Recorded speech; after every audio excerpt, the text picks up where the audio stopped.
civil rights, anti-Semitism, and the Republican Party. David E. Singer. So, do you believe, sir, that the civil rights protections that Americans had starting in the 1960s and so forth resulted ultimately in the discrimination against white men? Well, I think that a lot of people were very badly treated. White people were very badly treated, where they did extremely well and they were not invited to go to university or college. So I would say that in some way, I think it was unfair in certain cases. I think it was also, at the same time, it was accomplished. It accomplished some very wonderful things, but it also hurt a lot of people. People that deserved to go to a college or deserved to get a job were unable to get a job. So it was reverse discrimination. And your way of dealing with it in the past year has been to cut funding to a lot of major research universities to force change, right?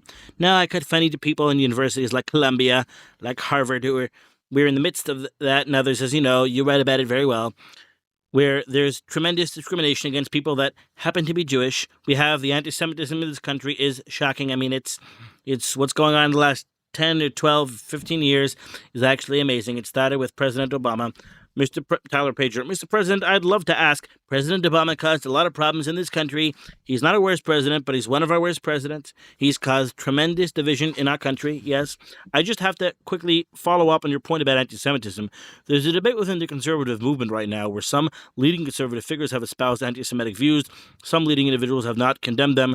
Tucker Carlson and others. Where do you fall? Do you think there's room within the Republican coalition to make America great movement for people with anti-Semitic views? No, I don't. I don't think we need them.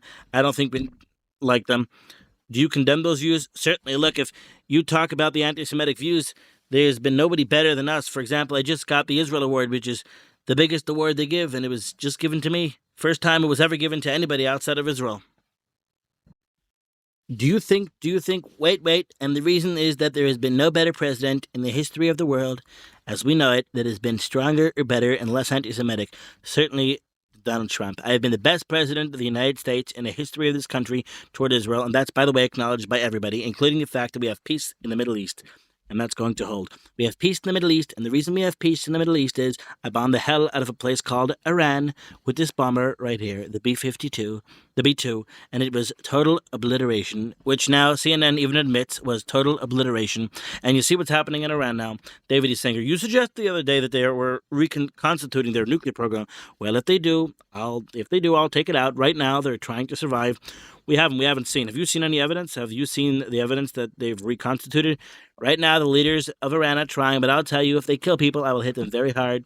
Tyler Pager, Mr. President, just quickly, do you condemn someone like Nick Fuentes, who and his anti-Semitic views? I don't know them. You have met with him. I had dinner with him one time where he came as a guest of Kanye West. I didn't know who he was bringing. He said, do you mind if I bring a friend? I said, I don't care. And it was Nick Fuentes. I don't know Nick Fuentes. Katie Rogers, what about Paul Ingrassia? He works in your administration and has aligned himself with those views. I don't know that it's possible. I have thousands of people working here. Tyler Pager, do you think leaders of the Republican Party should condemn figures who espouse anti-Semitism? Wait, well, I'll tell you what, from my own personal standpoint, absolutely, because I have a daughter who's married to a Jewish person. My daughter happens to be Jewish, beautiful. 3 grandchildren are Jewish. I'm very proud of them. I'm very proud of that whole family. I'm the least anti-Semitic person probably there is anywhere in the world. Can we move on, Katie Rogers, can we move on the economy? I would like to ask you about Republican pollsters lately are warning that you and the party is losing ground with young voters, particularly young men who are concerned with job prospects and the rise of AI. Well, that might be. Could I have that TikTok thing? But what would you say to those young voters and those young men? Well, I'd say they're rigged polls. Look, the polls are rigged just like the writers are rigged. But these are Republican pollsters who are warning your party that you're not doing enough to focus on American jobs. I don't know. I think I can tell you very popular. This just came out from TikTok. It came out recently that Donald Trump was #1 on TikTok and the most popular person. You can have these. I don't think you'll use it.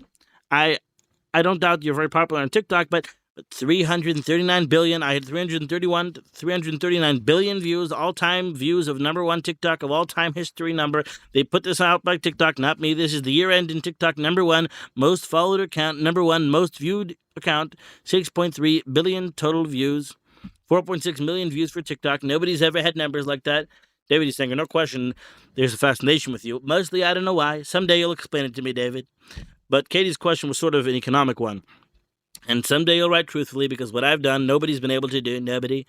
Katie Rogers. But what do you say to young voters who are worried about the rise of AI, including being back here after all the press thought maybe we got rid of this guy finally? Here we are in the Oval Office, right? Who would have thought when I announced I was going to run, everyone said, oh, really, January 6th? Well, January 6th turned out to be a little bit different than people think. But look, most people, most viewed moments, all of them, almost all of them are Trump moments.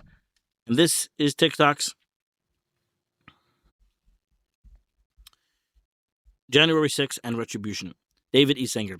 What do you mean when you say January 6th turned out to be different than people thought? Well, I think a lot of people disagree about with the January 6th. I'll give you an example. When I say walk or march patriotically into the Capitol, what was it? Karen Levitt, BBC.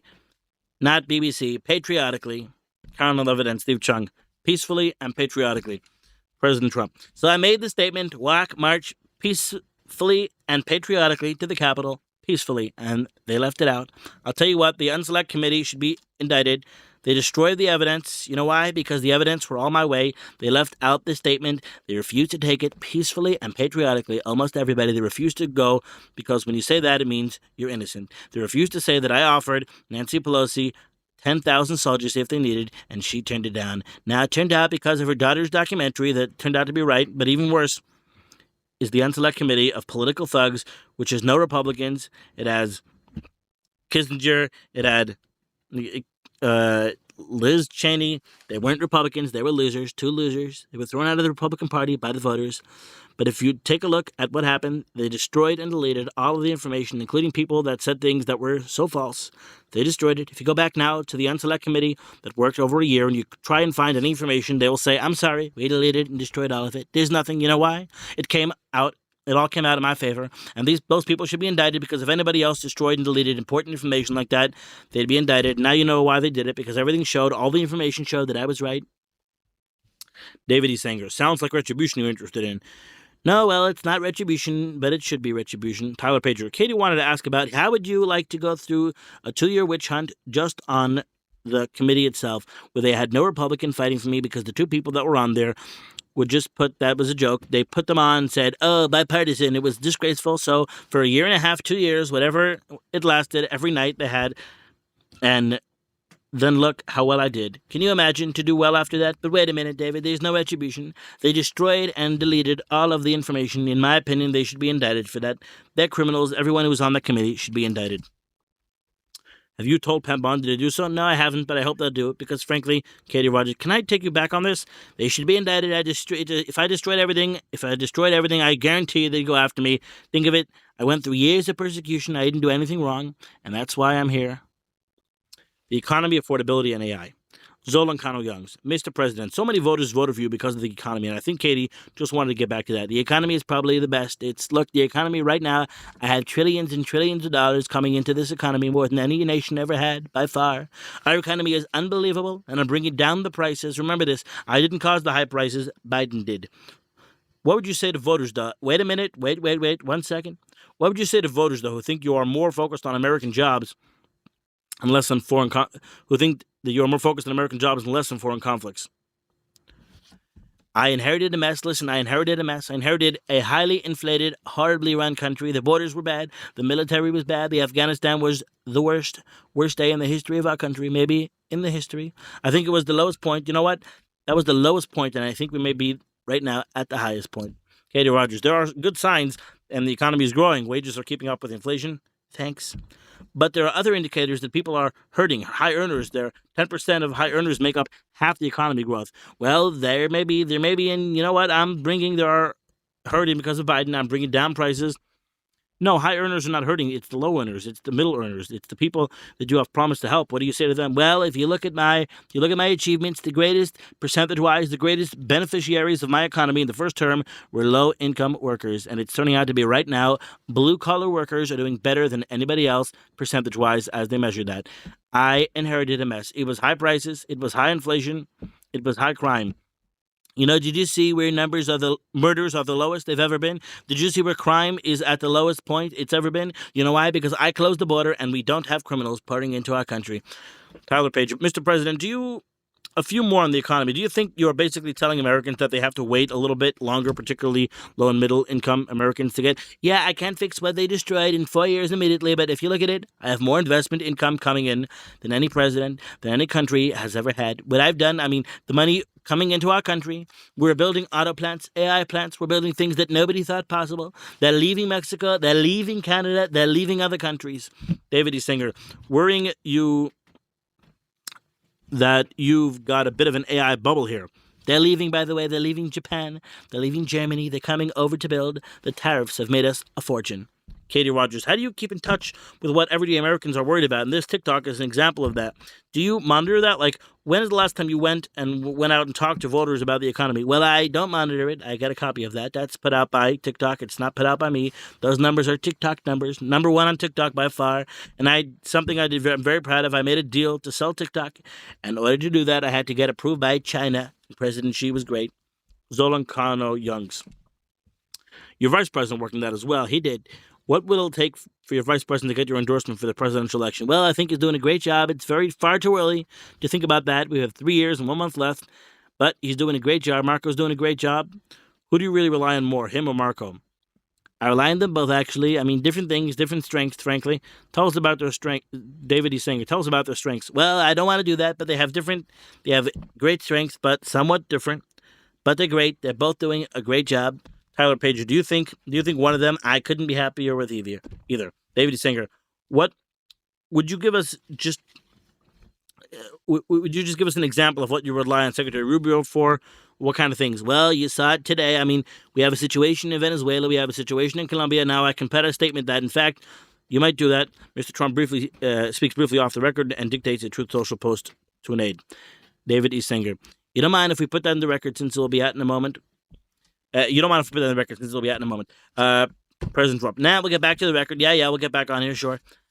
That's fine. Katie Rogers, can I ask one more on the economy? I've got one more for you on the economy, the $2,000. Do you think Biden could do that? I don't think so. Tariffs, the national debt, and the Fed. Katie Rogers. You've promised $2,000 checks to Americans based off of your tariff revenue. When can they expect those? I did do that. When did I do that? I did that. I did do that. When did I do that? Well, I mean, I'm thinking, well, I did 1,776 to the military.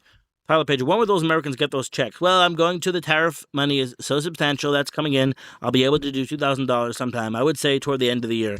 Zolan Kano Youngs, don't you need Congress? Don't you need Congress to help you with that? No, I don't believe we do. We have it coming in from other sources. David E. Singer, you said the tariff revenue, though, will go to that. You said the tariff revenue will go to deficit reduction. Yeah, you said the tariff revenue will go to defense, right? It's going to all those things. Is there enough tariff revenue? Sure we do. I mean, those strikes, that strikes me that when you're getting in tariff revenue does not cover all that. And we also have growth.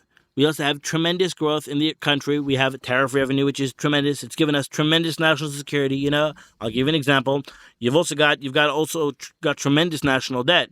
You do? Well, that I inherited. I mean, when you and I did an interview in 2016, you worried about that I inherited because guys like Biden gave away money like a fool. And you have to remember that we have tremendous growth in our country. And if the growth is as good as I think, the debt will look very small.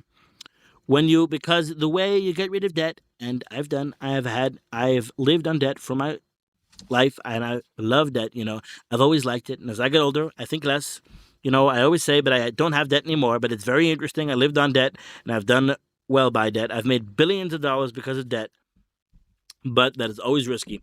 In 2016, you said to me in an interview we did with Maggie Haberman, White House correspondent for the Times, that you were concerned because the debt was about to cross, I think at that moment, 20 trillion, and now we're in the mid-30s, right? A lot of that increase happened in your first term? Well, it happened because of the fact that I had to rebuild the military. I had to rebuild the economy. Our country was broken. We just suffered with a terrible president named Barack Hussein Obama, a terrible president and a terrible vice president, even worse. And frankly, the Middle East wars that were during the Bush administration were a disaster for the country because it was $9 trillion out and nothing in. And as I always said, don't go in, but if you're going in, keep the oil. But they didn't keep the oil. Tyler Pager, Mr. President, just one more on the economy. I inherited a mess. I inherited a mess the first time, and I also inherited a broken border, and I fixed it. And it was really good. and I built the wall. I built 700 miles of wall, which nobody ever wants to talk about, because without the wall, you wouldn't have the good border that we have right now. The wall is a very big thing, but that was nothing compared to how bad the border was when I took it over this time. That was peanuts compared to what it was now. Tyler Pager, just on the economy, I understand that. And now, by the way, now it's the best it's ever been. In a short period of time, I stopped prisoners, drug dealers, drug addicts, and all the people coming, jailbirds. I stopped these people from coming, and it took me a very short period of time.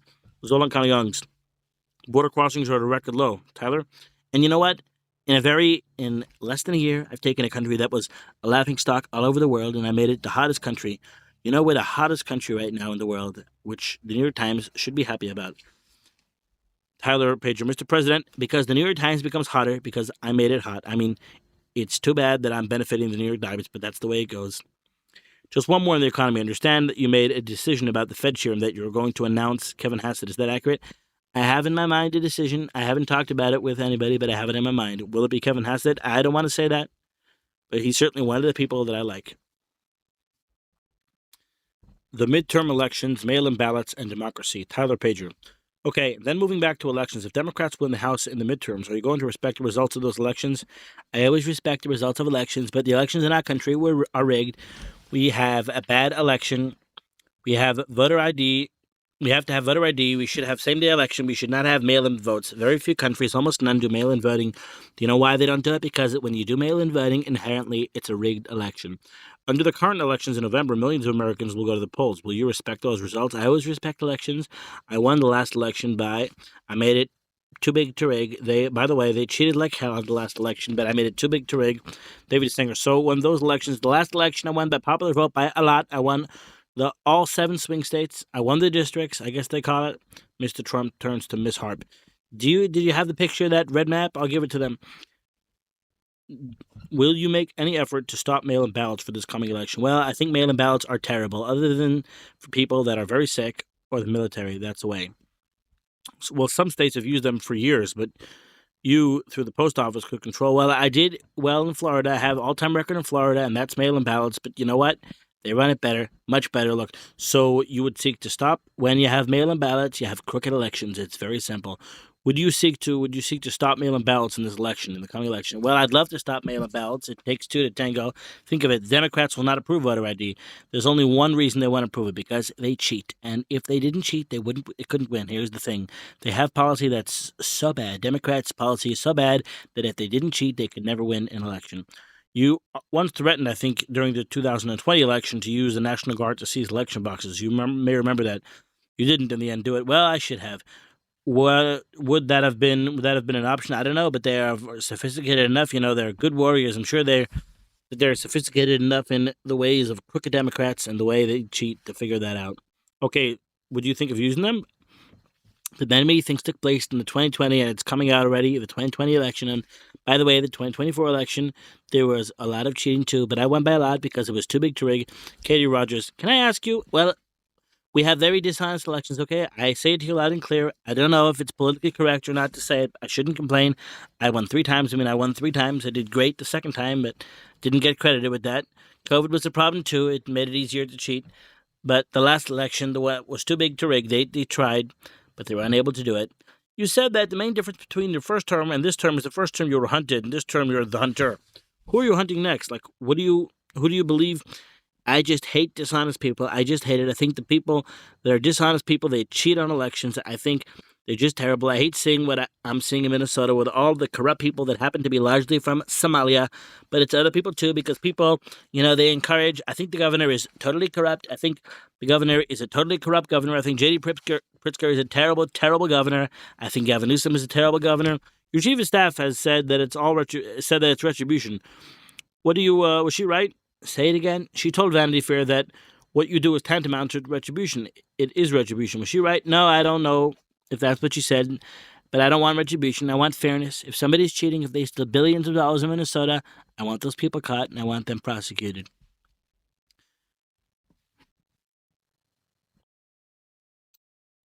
The President's Health and Age, David E. Singer. Mr. President, I know your time is limited. We've got a few questions, 1 or 2 on your health, and then 1 or 2 on Ukraine. On your health, you mentioned the other day you use more aspirin than prescribed. I do. No, I use a large dose. Large dose? You know why? I want thin, a nice thin blood going through my heart. We all do. Otherwise, I probably wouldn't be here. But my heart is very good. Do you use any other blood thinners? Nope. Have you ever been? I don't like blood thinners because everyone I know that took them is dead. They're almost like trial and error. Oh, let's try this one. Let's try that. I don't try. The only blood thinner I use is aspirin. And have you? Is it because you've ever been diagnosed with heart disease of any kind? No, I was never diagnosed. Katie Rogers, have you ever had a heart attack? I've had. I've taken a. I've had. I've taken a large aspirin for 30 years. I've never had a heart attack. Tyler Pager, did you get the COVID and flu vaccines this year? Yes. Tyler Pager, do you think the Americans should get them? It's up to them. And do you think RFK has gone too far in discouraging that? No, I think it's good. He's giving the ones that they feel after a lot of research are important, and after that, it's up to the parents what they want. Parents can go and give the children as much as they want, but he basically feels, and I agree with him, that it's up to the parents. In other words, there's no mandate. Do you want your grandchildren to be vaccinated? It depends on which vaccine. If you're talking about polio vaccine and various vaccines, absolutely yes. Okay, then one other general one. You've talked about many of your friends, including some of your staff, have taken various forms of GLP medicines, weight loss drugs. Have you yourself ever taken any of those? No, I have not. Katie Rogers, you're 8 years older. I probably should. You're 8 years older now than you were when you started your first term. What is harder about the job now? I think it's easier for me. I feel physically the same. I feel the way I did 40 years ago. You know, I played golf a couple of weeks ago with Gary Player. He turned 90 years old, shot 71. He talks perfectly. I've known people. Bernie Marcus recently passed away, but he was 95. He was sharp as a tack. I dealt with him at 93 and 94. He was 100%. He was the same guy that he was many years before, and I've known him for a long time. Good guy. I've known many people in their 90s who are sharp 100%. Gary Player is an example. He turned 90. Not just the fact that he shot 71, he's a great player, but the fact that he's so sharp mentally, and I think Joe Biden is the worst thing that ever happened to old people. Katie Rogers, well, how is it seditious to ask about your age and your health when it was the centerpiece of your campaign against Biden? Why is that? Seditious and treasonous. David E. Singer, you have at various moments put on Truth Social using the word sedition to describe, well, I think this. Look, I've gone out of my way to take physical exams more than anybody. I just feel it's important because I think that people that are president ideally should be in good health. They should be good cognitively. I've taken 3 cognitive exams. No other president has ever taken one. And when you get into the middle to the end questions, you know, after many questions, they get to be rough questions. You'd have a hard time answering them, all of you. You'd have a hard time answering them successfully. I aced all 3 of them. I took one not so long ago. I'm taking a big risk when I take one because they're taken publicly, you know. They're from a military hospital, Walter Reed, and I would imagine that if I did badly, it would have been all over the place. Zolan Kano Youngs, sir, have you? But wait a minute, I aced those. I got perfect marks on them. The doctors that I didn't know, they gave me those exams, said you rarely see somebody ace them. And I took them. I said, you know, if I do badly, it's possible that I could do badly. I don't know. I haven't taken a lot of these, taken lots of tests. I mean, I was good at tests, but you have take lots of tests. I got perfect marks on them. And actually, I'm very glad I took them because it shuts people up. Biden could have answered. I mean, he might have gotten the first 3 questions right, but after that, he wouldn't have been able to, and other people too, many people. I think it's actually very important for a president of the United States and a vice president to take cognitive tests. Tariffs and the Supreme Court. Zolan Kano Youngs. Sir, if the Supreme Court rules against the tariffs, will you respect that ruling? Well, I'll have to find some other alternative. It wouldn't be as clean. It won't be as pretty as it is right now. David E. Singer, what is that alternative? Section 301. Well, you have lots of alternatives. You can take a look at the word license. You know what I mean by that? Do you know what I mean? You can take a look at the word license. License is a very pretty word. It's sort of strange. I'm allowed to license because when you license, you get money for licensing things. So I have the right to license. I have the right to do numerous things. And then actually, at the end of that, Mr. Trump's phone's ring. Excuse me, hold it. Okay. Mr. Trump silences his phone. We don't play games with you, all right? I've had the right to do other things, but this is very tidy. I'll give you an example very quickly. I did something nobody else has ever been able to do. I got countries to agree to raise the health care so that our health care comes way down, and it's going to come down. Zolan Kano Youngs. On the Supreme Court, though, would you be disappointed in those that you nominated? No, but wait a minute. If I didn't have tariffs, I wouldn't have been able to do it. I told all the other countries if you're not going to improve it, they had to agree to lift their prices. It's called, you know what? about, do you know what I'm talking about? Katie Rogers. Actually, I would like you to explain what exactly you mean by licensing is a beautiful word. I'm lowering the drug prices. I'm lowering the drug prices down to what the lowest price anywhere in the world is so that we won't be paying the highest price. We'll be paying the equivalent of the lowest prices. And this is something that people can't believe this happened because depending on the way you want to do your math, it could be thousands of a percent or it could be 90% or 80%. It's called most favored nation. So you take the nation that's the lowest, the absolute lowest in the world, and that's what we're paying. And no nation agreed to it. And I called the nations, I told the prime ministers and presidents, you have to do it.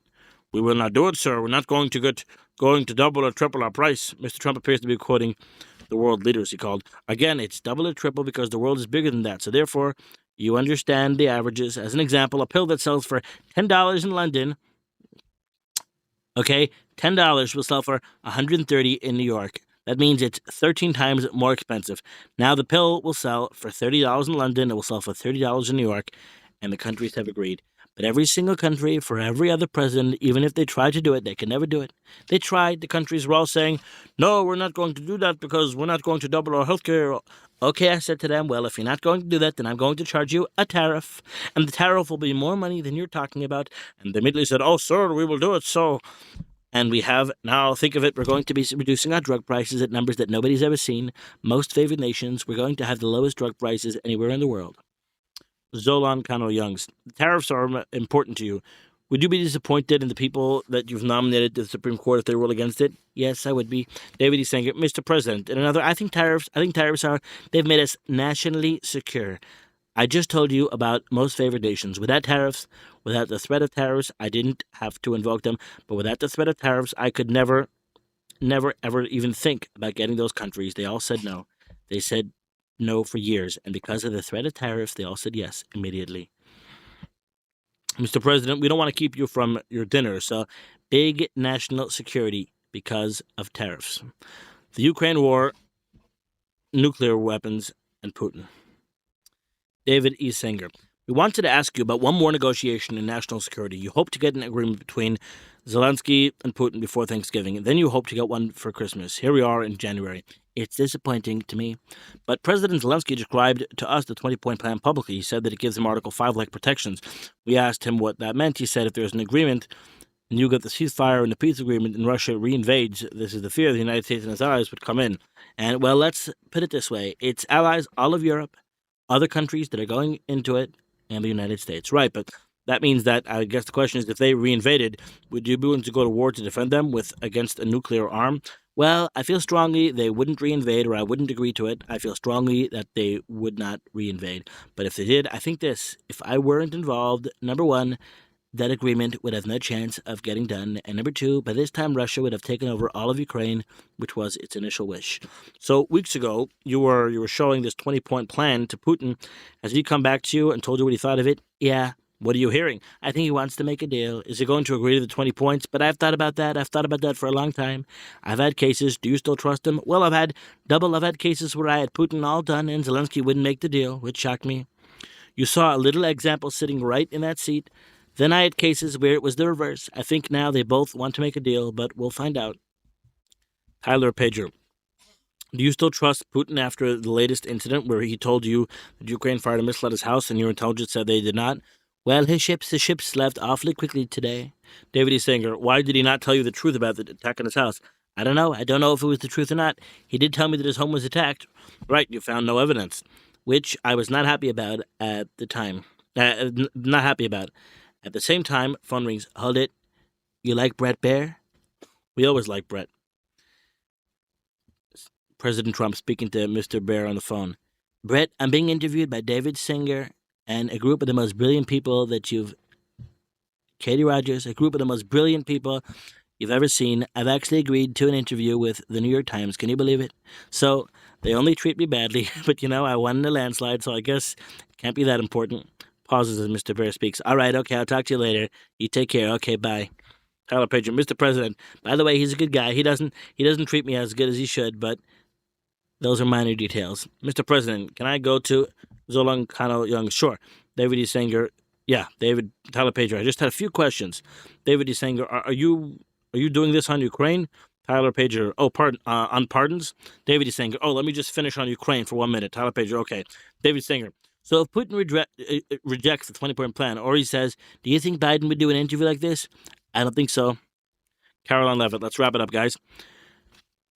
You know where he'd be right now? He'd be on the floor. Katie Rogers. He did not do one. David E. Sanger. We never had an interview with President Biden. Caroline Levitt. He changed his phone number after Tyler called him. Tyler Pager. I did call him, and he did change his number. I didn't. David E. Sanger, but Tyler called you and you didn't change your number. If Putin rejected the 20-point plan or just drags it out, are you prepared to go rearm Ukraine? I don't want to say that. I don't want to be in a position to say that because I have an obligation to see if I can save lives. You know, it's the war costs us nothing. We make money with the war now, and even after Biden spent $350 billion, which I think is a number, as you know, I made a deal. Congress allocated every bit of this. I made a deal with the rare earth. I said, I want to get the money back because Biden is a fool. He's a stupid person. He gave you $350 billion, and I told Ukraine that's one of the reasons that he wasn't so happy with me over here. I said, I want to get that money back for America, and I got a rare earth deal that could be worth much more than that. Okay? I got the money back, but that fool gave $350 billion. So what I do is I sell them weapons, and they pay full price for the weapons. I don't even sell them to them. I sell them to NATO. And as you know, I took 2% to 5%. NATO has a lot of money right now, but I'm not doing it for that. I'm doing it because I want to save 25 to 30,000 lives a month. I can't believe it. You take a stadium and you fill it up with 35,000 people times 2. I mean, it's half a stadium, a big NFL stadium. That's half of those people die every month. It's ridiculous. David E. Sanger, you famously sat in this room and told Zelensky you don't have the cards back in February. That's true. Well, he doesn't have the cards. He didn't have the cards from day one. So he didn't have them then. Does he have them now? No, he doesn't. He does not. And what does that mean to your mind? He has not yet given up on territory, and he's got only one thing. What? Donald Trump. Can we ask you some, Katie Rogers, can we ask you some quick ones? If he doesn't have Donald Trump, Zolan Kano-Young's speed round. Katie Rogers, just quick lightning round. Tyler Pager, speed questions. Well, I was in the midst of what I thought was going to be a very good answer. David E. Sanger, let him say, if he doesn't have Donald Trump, that thing would have been a total disaster, and he knows it, and the European leaders know, and everybody knows it. David E. Sanger, so what's our timeline now? Well, we're doing the best we can. I don't have the timeline. If we do the best we can, I just would like to see the war. It's not for us. I think you could have, if I wasn't involved, I think that could have evolved into a third world war. It was going very badly, very badly. That won't happen anymore. Pardons the First Lady and National Security. Tyler Pager. Just a couple of quick ones on some pardons that have been requested. Do you plan to pardon Bob Menendez? No. What about Maduro? Is there any scenario where you pardon Maduro? No, I don't see that. Sam Bankman-Fried. I don't know him at all. No. The crypto guy. Who? Sam Bankman-Fried, SBF, crypto guy. No, I don't plan to. P. Diddy. No, he's asked me to. I just haven't seen it. He was Solon County Youngs. He asked you for pardon? He did. He asked me for a pardon. Are you considering it? Tyler Pager, are you considering it? Through a letter. Solon County Youngs, when did he send you the letter? Would you like to see that letter? Are you considering it? No. What about Derek Chauvin? Who's that? The police officer who killed George Floyd. I haven't been asked about it. Okay. Katie Rogers, can I ask you a couple of questions about the First Lady? Yes. She was against family separations in your first term. What has she told you about them now? Are we talking about with regard to the borders, etc., etc.? I'll tell you, the First Lady is a high-quality person. You've written a lot about the First Lady. She's a very high-quality person. She wants to see children saved. She thinks all the children that have disappeared, they've disappeared. You know, Biden lost 350,000 children, gone, and we're getting many of them back. It's the single thing she talks about most about is the children. She talks about the war, but she talks about the war as it relates to children, and she's gotten a lot of them back. It's a passion for her. I've never seen anything like it. Have you seen her documentary? What's your favorite part of it? Well, I think it's going to be very well received. You know, she did a book, and she had the #1 book. I read it. She had the #1 book for a long time. I mean, she did a great job with the book. I think the movie's going to do very well. Zolan Kano-Youngs. Sir, is Nigeria a one-time strike or part of a broader military campaign? I'd love to make it a one-time strike, but if they continue to kill Christians, it will be a many-time strike. Your senior Africa advisor, Mossad Boulos, said in October that various people were being killed, including more Muslims that were being killed in Nigeria. Oh, yes, I hear that too. I don't like it at all. You didn't agree with Mossad Boulos? No, I think that Muslims are being killed also in Nigeria, but it's mostly Christians. But there are others being killed, which I'm very unhappy about also. I don't want people getting killed. I don't want people killed. David is saying, Mr. President, in the spirit of the lightning round here, I spent a lot of time thinking about China and reporting about China. And in your first term, you were spending a huge amount of effort to make sure they did not get our most advanced technologies. Your national security strategy identified them as number one threat as a military, technological, and financial competitor. In the second term, you've done it very differently. You're now shipping them some of our most advanced, not the most, next round up. Not the most. And why did you shift? Well, I have a great relationship with China. I think China and I are doing very well. China is a tremendous source of income for the United States. It used to be a tremendous source of loss. So Jensen Huang was in here, and he convinced you too. He didn't convince me. I thought it made sense because China is going to make it themselves. I mean, the chips themselves. But Xi Jinping is not going to allow him to be dependent on our tech. It's a tremendous source of income for the United States. And we're not talking about the Blackwell. We're not talking about anything else. We're talking about chips that are very good chips, excellent chips. But China can make those chips themselves, and we get a big percentage of the money. We get 25% of all that, and that's a lot of money for the United States. I'll give you an example. Intel. I have so many examples I can go one after. Intel came in. They had a problem. I said, give the United States 10% of the Intel. The chairman of the board looked at me and said, you have a deal. We made like $40 billion off that deal in a short period of time. Nobody's writing about it. Nobody. In fact, the opposite. They thought it was very rude of me to ask, and I'm asking not for myself. I'm asking for the country because this is well beyond. David E. Sanger, will the old Republican Party have done that? I mean, the old establishment, no. They would have sounded a little bit like state socialism to them, right? Yeah, they would have done that. Would they have done that? No, because they were stupid. Okay, we have a number of deals that are going through right now. I say the United States should be entitled to a piece of those deals because without the United States, those deals couldn't be done. The Trump family's financial interests and deal-making. Tyler Pager, Mr. President, another difference between your first term and your second term. In your first term, your family agreed not to conduct business abroad. Tyler Pager, Mr. President, another between your first term, your second term, and the first term, your family agreed not to conduct business abroad. Right. Now it's doing so all over the world. Why the reversal? Well, because I got no credit in the first term. I didn't have to agree to that. And in the first term, we did nothing. And my kids were asked to do business all over the place. They run it now, and I have a great company, one of the greatest companies, and I think it's one of, in terms of beautiful assets, great property. I was really good at real estate. Maybe I was better at real estate than I am at politics. But my kids, I didn't let them do anything because, to me, it's the highest calling. You're the President of the United States. I got nothing but criticized. As an example, I didn't accept my pay, and it's a lot of money, $2 million, $2.5 million over a 4-year period, and I didn't do it the first time. I never had, and I don't believe I ever had a story saying it. Oh, we wrote about it.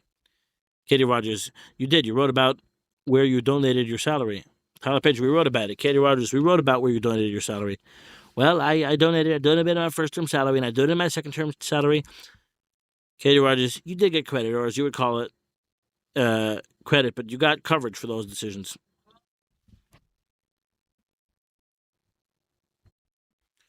President Trump, of donating, David E. Sanger, we certainly wrote about it. I haven't seen it. Katie Rogers, do you not feel like you've got enough, and that's why you reversed course? Well, I think I didn't do deals. I could have done so many deals, and I didn't do deals. Tyler Pager, and so why now are you doing the deals? Because I found out that nobody cared. I'm allowed to, George Washington, when he was president, did you know this? In his equivalent of the White House, it was a little before the White House, he had 2 desks. He had a business desk, and he had a president desk, and he did both. It's okay to do that. I just didn't want to do that, and I personally still don't do it.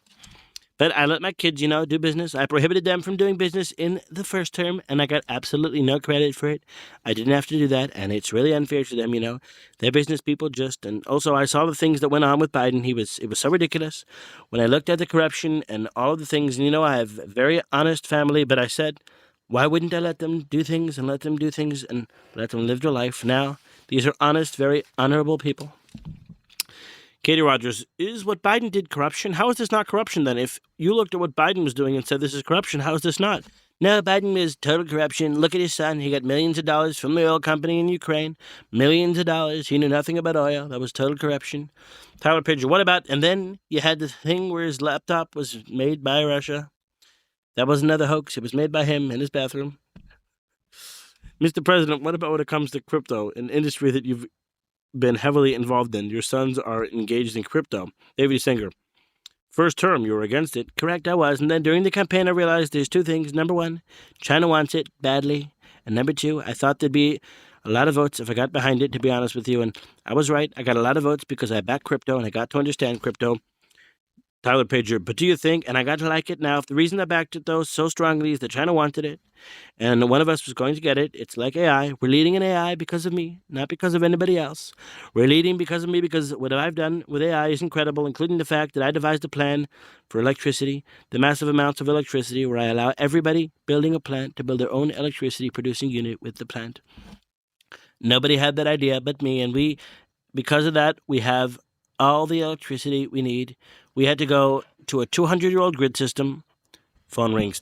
We have all the electricity that we need. That you'd like to know who that is. Mr. Trump shows the reporters his cell phone screen. Katie Rogers, show it again. Tyler Pager, Mr. President, just on AI. There are many Americans who are concerned that AI.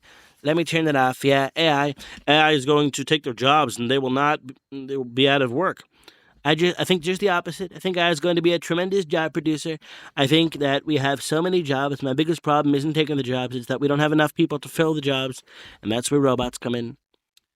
Do you think, and do you not have concerns about artificial intelligence and the ways it can be weaponized? No, I don't. And I think whoever wins the artificial intelligence, who is going to be really the leader of the world, David Singer, do you have concern that AI is fueling the kind of cyber intrusions that China has mastered? No.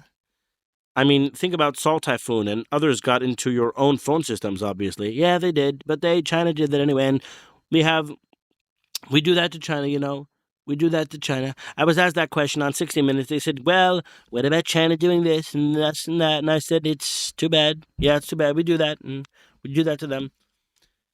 We go into their grid as they did, so that they could turn off. We do everything we can to China, and they do everything they can to us. Zolan Kano Youngs, sir, are you still considering a Muslim ban? No, I just consider a ban on people that are going to cause problems in our country. I have great Muslim friends, okay? The White House staff secretary, Will Scharf, has a document. Bring them in, Will. Mr. Scharf approaches with two folders. How Trump sees his job, immigration policy, and Stephen Miller. Katie Rogers. What do you hate about this job? Will Scharf. Sorry to bother you. President Trump. I love it. I don't hate it. I love it. You know what I love? I'm making America great again. I've made it maybe better than it's ever been. This country is great again. This country is respected again. You are right now the hottest country in the world. A year and a half ago, our country was dead. We had a dead country, dead as a dog. This country was gone. We were going to be Venezuela on steroids. It would have been worse. It would have been Venezuela times 1,000. This country now is the hottest country anywhere in the world. Instead of having trillions of dollars coming into our country, we would have had trillions of dollars going out. Your welfare rolls would have gone through the roof. Your country was gone. If I didn't get elected, you wouldn't have had jobs right now. That's my opinion. Zolan Kano Youngs, do you think some industries still need immigrant labor? Yes. Which ones? They need inexpensive, well, there are different things. David Singer, do we need people to come in? Just so you understand something, I'm all for people coming into our country through the border legally. If they come in legally, I want them more than they want me and more than they want this country.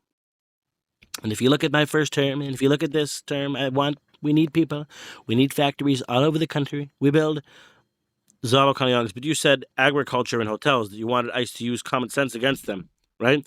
And I wanted them to come in, respectfully. I want them to come in legally. I want them to use common sense. Have you directed ICE to ease deportations? Yes, I have. Against those industries? Yes, I have.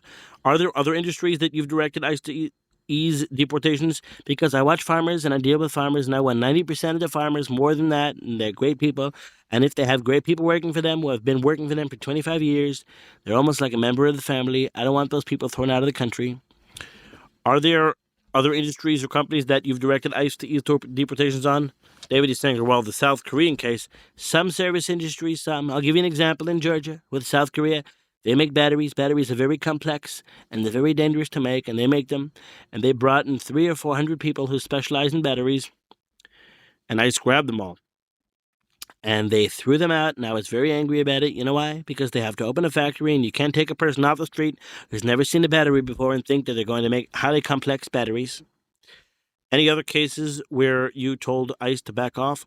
I'll tell you, or no, I'll tell you what's happening. We have not only your basic industries, but we have very complex industries coming in. Chip makers, they're coming in from Taiwan. Computer makers, they're coming in from all over the world. South Korea, from all over the world in order to avoid tariffs.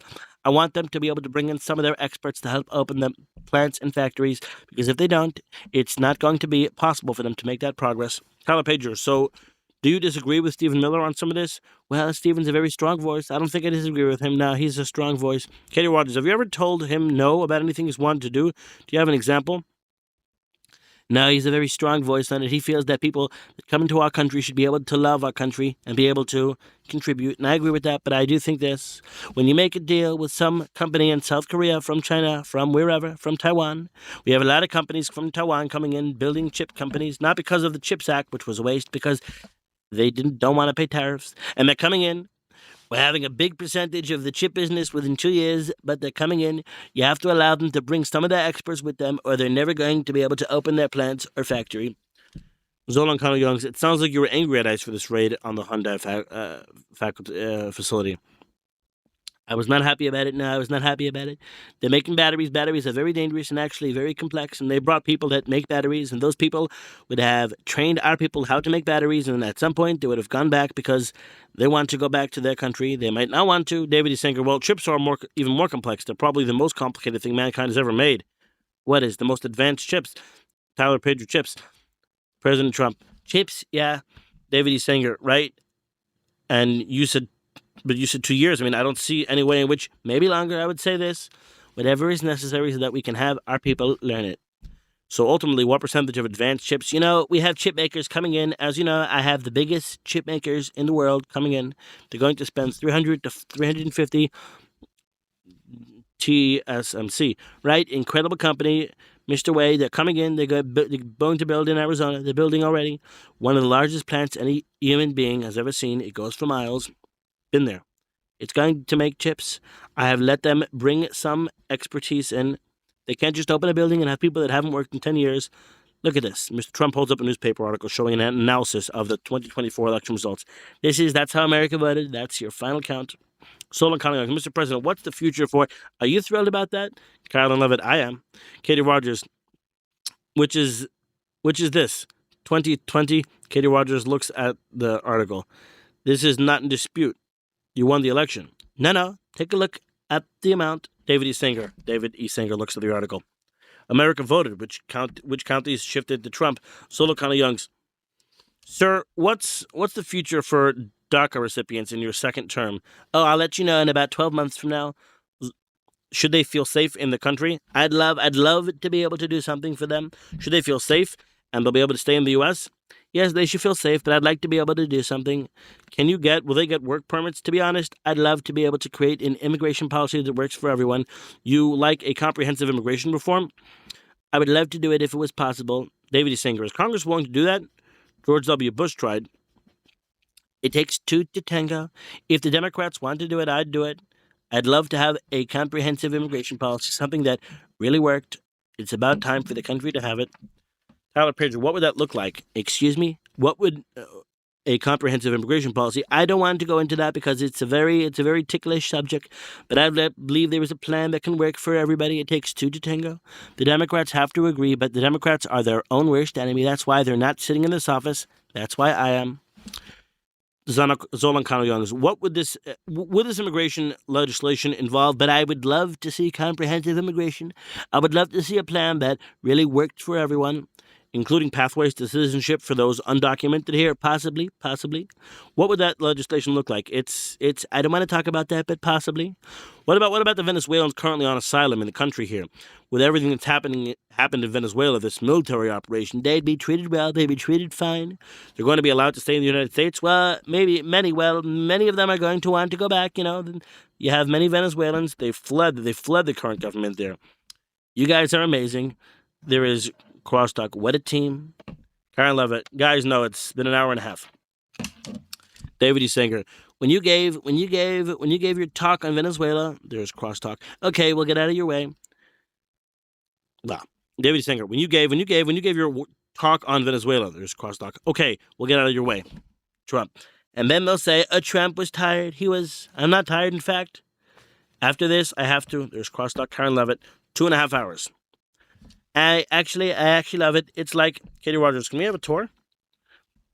It's almost like competition. I'll give you a tour. Do you see?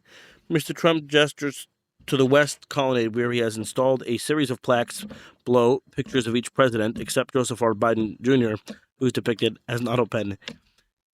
Did you see that? No, we haven't. I have not seen it in person. Well, I'll show you. You didn't see the Walk of Fame? I have not seen it in person. Tyler Pager. We want to see the renovations you've made to the rest of the White House. Well, I'll do that, but maybe I'll do that another time. I mean, but they are beautiful. David is saying, Mr. President, when you are, the Lincoln bathroom, as an example, people are, Lincoln, it's a masterpiece. I took the equivalent of Home Depot tiles, the worst. It was done in the 1940s. It was so bad, falling apart. Doug probably saw it, right? Doug Mills, yeah. And I made it into what would have been used at the highest level, the most gorgeous marble with the best. David E. Singer. And what have you done to the Lincoln bedroom? Yeah, I did numerous things to upgrade it. Yeah, I upgrade everything. I'm an upgrader. I'm a real estate agent. I'm great real estate. I am a great real estate guy, and that building being built right across the way, that beautiful building being built, they'll be thanking me.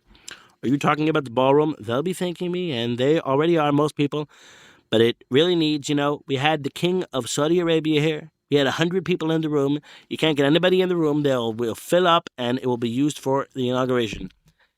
Get me the model real fast. I'll show them. Should I? Katie Rogers. Yeah, we'd love to see it. Karen Levitt. Might as well. Zolan Kano Youngs. Sir, and also Mayor Zoran Mamdani of New York City criticized your operation in Venezuela. Yeah, I was surprised. What's your response to that? Well, I was surprised. I thought it was awfully quick for him to be criticizing. We've had numerous conversations. We get along great. I thought it was quick to be criticized. I thought he'd wait at least a month. Tyler Pager, how long do you think you'll be running Venezuela? Only time will tell. 3 months, 6 months, a year, longer? I would say much longer than that. Tyler is saying, David is saying, much longer and move to elections. Tyler Pager, much longer than a year. We have to rebuild. You have to rebuild the country, and we will rebuild it in a very profitable way. We're going to be using oil, and we're going to be taking oil. We're getting oil prices down, and we're going to be giving money to Venezuela, which they desperately need. We're going to be helping. David is saying, you talked a lot about oil and money, but you didn't talk a whole lot about democracy with Venezuela. So and they got a long democratic tradition. When do they get back to elections? A valet enters with a model of the White House and the Ballroom Project. I love democracy. I'm a big fan. Mr. Trump turns to the model. Let me show you this before I talk about democracy. Palapager, but just quickly, do you plan to go to Venezuela? I would love to, yeah, but I think at some point it'll be safe. Believe it or not, I would love to go, basically. Well, Sharf, this is Treasury. This should be over. This is the Treasury building. Okay, that goes over here. Mr. Trump positions a model of the Treasury on top of the model of the White House complex and its surrounding buildings. So this, Katie Rogers looks at the folder that Mr. Sharf is holding. Katie Rogers, is that an executive order? Well, Sharf, these are 2 personal actions that the White House Deputy Chief of Staff, Dan Scavino's team, asked the president to. I'll sign it in 2 seconds. Well, Sharf, sorry, sir. This is much more important thing to do. So this is the ballroom right here. It's beautiful. People love it. It'll hold. It's being designed with bulletproof glass, 4 to 5 inches thick. It can take just about any weapon that we know of. I wish I was in it about a little while ago. Mr. Trump laughs. Mr. Trump speaks briefly off the record. Tyler Pager, Mr. President, on the record, you haven't even been here a year yet, and you've made many renovations. Are there other plans for you to make changes? Well, the big one is going to be the Ark. The Ark is going to be unbelievable. What about at the White House complex? I may do an Upper West Wing, this area, cover it with 1 floor because it needs more space. It would be David Singer, including the oval, or oval would be separate? No, less, short of the oval. If you take the L shape, David Singer. So you'd put it up. There's a second floor. It's sort of in the attic. Well, there's a second floor now that was meant to be a park. People don't use it as a park. Now with long range rifles, you tend not to use it. Tyler Pager. So you would want to add another floor on top of that. What we may do, it's under design. If I like it, I do. Pretty simple. I mean, peanuts compared to this. This is big. This is an incredible thing this building will be. And see the way it fits? Like, it fits beautifully. Tyler Pager, wait, so what would you do? We just want to make sure we understand. You would add a third floor on top of the West Wing? I would take the park. Katie Rogers, the L, is that while you were on the roof that day? Exactly. Katie Rogers, what were you doing? I was looking at doing Office Space. David E. Singer, so what? So would you do it on the West Wing? Would you do it on the arcade? I would do it here, arcade, and over there to here, to about here. Here's the oval. David E. Singer, until you stop at the oval. Tyler Pager, building office. I've got to show. I shouldn't do this, but I have to do it. I'm sorry. Caroline, here's my son holding a snake. Mr. Trump stops mid-sentence, leans over, and pulls out of his desk a printed Instagram photo of his son, Donald Trump Jr., who is smiling and holding up a rattlesnake. Do you believe that? No. Do you believe that? That's a cottonmouth rattlesnake. He's a great hunter. But I said, ultimately they win. I don't like it, Don. No boots, no nothing. He was born for that. The reporters look at the photo in which the president's son is wearing flip-flops. Katie Rogers, flip-flops around that. Then I said, ultimately they win. You better be careful. So ready, don't take any pictures with this because you'll scare people. So I started off with a building, half of the seats. Mr. Trump puts a model for a new White House ballroom on the table. And then it just kept growing and growing, and the money kept pouring in and pouring in. No, please, I started with that and started with this. Mr. Trump puts a model of what he had said was the smaller original planned ballroom on the table. And I said, well, we've got all this beautiful land. I don't want to waste it. So I said, all right, I'll go a little bit larger. This would have seated 450 people. So I said, let's go a little bit larger. And so then I said, let's do this. Mr. Trump removes the smaller model and puts another model for the new ballroom on the table. Zolan Kano Youngs, what is the updated price tag on all this? Well, every time I make it larger, it goes, but I'll do it I'm under budget, ahead of schedule, I'd build it larger. David Singer, are you at about 400 million now? I'll bring it in for less than. It's ahead of schedule and under budget so far. What's the budget? Under 400 million, and that's just the above ground, that's the above ground. What would be on top, Tyler Pager, what would be on top of the arcade there? A little work done, with fittings and stuff. But basically, that's what you would build on that, the office space on top of the colonnade of this. This is very small. This is, very small. What would it be there? A couple of $1 million. But what would it, offices? Katie Rogers, did you say office space? Oh, well, we call it the Upper West Wing. It would be additional office space for the West Wing, which is very necessary. It could be First Ladies' offices, for future First Ladies. It could be, anything having to do, basically, it would start here, and it would go up to there. Katie Rogers, are you doing anything out here on the lawn anywhere? Katie Rogers gestures to the south lawn on the model. Well, we did the tennis courts. As you know, it's beautiful, very well received. Tyler Pager, where are you going to put the Hall of American Heroes? That's going to most likely right on the Potomac River, right off the golf course. No, if you go to the other side of the road, you'll see an area that is touching the golf course. So is that part of why you took over the leases for the golf course? Yeah, more or less. It's going to be a beautiful complex. You're going to have a hall of, we call it a hall. We call it a lot of things, but the memorials or statues it's going to be beautiful. That hasn't been a final decision, but it's getting close. Have you made any changes to the residence? Have you made any significant changes to the residence of the White House? Oh, over here. Mr. Trump looks at the model of the White House. Yeah. David is saying, the Lincoln bedroom, the bathroom, anything else? Yeah, I significantly no, but quality, yes. As an example, have you seen the white marble floor in there? Tyler Pager, no. Katie Rogers, no. Well, I'm going back up, so if you want, you could follow me. Oh, let me just finish this. So I said, boy, that's so beautiful, but maybe I can do it bigger. I've got this land. It's cherished land. This is not like land even. I'm using Clark's Construction. They're the biggest builder in the town. I'm using them as my engineer. And I said, you know what? Do you know what I think? What do you think? They said, sir, we'll do it for nothing. This is the greatest honor. If they're building here, it would be, but you're building on this cherished piece of land, this one. This would be such a beautiful building, also very much keeping with the White House. As an example, the back of the building is exactly identical to the White House. So when you look at it, this is actually the front of the building. Actually, it'll be very much in keeping with the White House, you see. So, and I think beautiful. So then I said, but maybe, just maybe I should go larger. So then I said, well, okay, let's max it out. Mr. Trump places the model of the largest version of the ballroom on the table. This is more like Trump, isn't it? Let's max it out. And I said, well, let's do that. Now that's the big one. This actually would attach. That's the big one, and that's maxed out. And I said, but you know what? It's too big. Katie Rogers, how many people would fit that? This would fit a lot of people. Zolan Connell Youngs, last number you said was what, right under 1,000? Well, this should have over 1,000, this one, but I'm not. David Singer, you didn't go with that in the end. No, I'm not. I thought it was too big. See, I thought it was too big. David Singers, there are limits.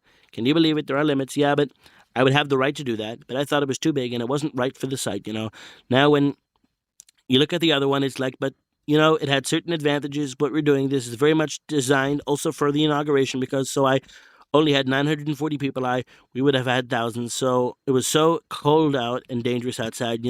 It's not like it was 30 years ago. You've got to make a speech today. They've got the long ranges. They can go 10 football fields. Okay. So anyway, so when you look at that, and then you look at this, it's being designed very much with the inauguration in mind. It'll be able to hold 6 times what the Capitol can hold, and it's all bulletproof glass, drone-proof roof. Yeah, sorry, if the biggest drone could crash into it, you'd hear a little noise up there. It wouldn't be bad. But we have that also in terms of everything else with the inauguration in mind. This is actually going to be columns. That's a few weeks old. This is going to be beautiful columns, very much like that. Zolan Connell Youngs, what else are you looking to build? Are you doing Washington Dulles International Airport? Are you going to? Yeah, I'm going to make Dulles into a great airport. Is it going to be, Pedro, is it going to be called Trump? It's the worst airport in the country right now. Do you want to rename it to be renamed after you? No, I didn't. People are asking me about that, but I have not suggested it. People are suggesting that all over. In Florida, they're renaming South Ocean Boulevard, which is a big deal. That's the road you come down.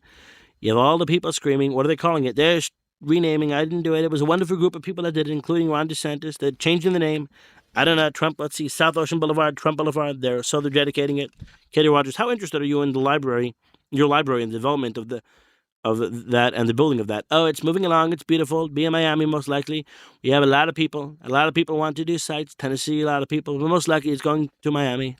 David Singer, why not New York or Penn? Or, I don't know, I'm worried about New York, what do you mean? Katie Rogers, what do you mean? Zolan Connell Youngs, do you still have a good relationship with Mamdani?